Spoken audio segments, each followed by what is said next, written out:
અમદાવાદ જિલ્લાના સાણંદમાં આવેલા glad golf રિસોર્ટમાં ગઈકાલે મોડી રાત્રે હાઈ પ્રોફાઇલ દારૂ પાર્ટી ચાલી રહી હતી, જેના પર સાણંદ પોલીસે રેડ કરી હતી. તો રિસોર્ટમાં રેડ દરમિયાન પોલીસે 100 લોકોને તપાસ્યા હતા, જેમાંથી 13 યુવક અને 26 યુવતી મળી કુલ 39 લોકો પીધેલી હાલતમાં ઝડપાયા હતા.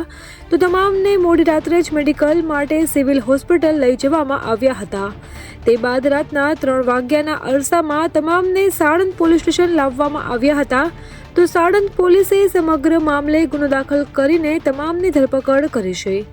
ઉલ્લેખનીય છે કે બિલ્ડર પ્રતીક સાંઘીની બર્થડે પાર્ટી નિમિત્તે આ હાઈ પ્રોફાઇલ દારૂ પાર્ટી યોજાઈ હતી.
માહિતીથી અપડેટેડ રહેવા માટે જોડાયેલા રહો ત્રિશુલ ન્યૂઝ સાથે.